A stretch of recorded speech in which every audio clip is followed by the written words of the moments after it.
ایک آدمی کے 3 بیٹے تھے۔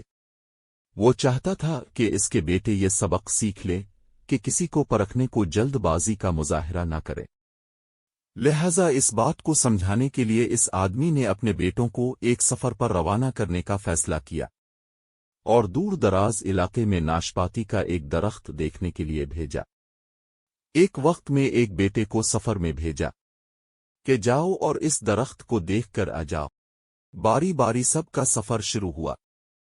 پہلا بیٹا سردی کے موسم میں گیا، دوسرا بہار میں، تیسرا گرمی کے موسم میں۔ جب سب بیٹے اپنا اپنا سفر ختم کر کے واپس آئے تو اس آدمی نے اپنے تینوں بیٹوں کو ایک ساتھ طلب کیا اور سب سے ان کے سفر کی الگ الگ تفصیل کے بارے میں پوچھا۔ پہلا بیٹا جو جاڑے کے موسم میں اس درخت کو دیکھنے گیا تھا، اس نے کہا، ابا جان وہ درخت بہت بدصورت، جھکا ہوا اور ٹاسا تھا۔ دوسرے بیٹے نے کہا، اے والد محترم وہ درخت تو ہرا بھرا تھا، ہرے بھرے پتوں سے بھرا ہوا تھا۔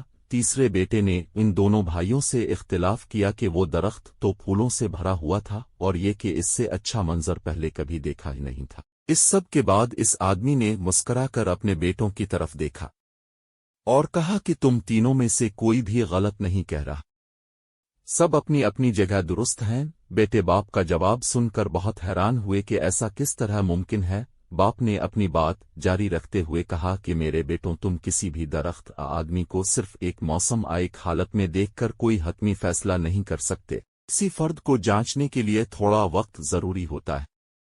انسان کبھی کس کیفیت میں ہوتا ہے تو کبھی کس کیفیت میں۔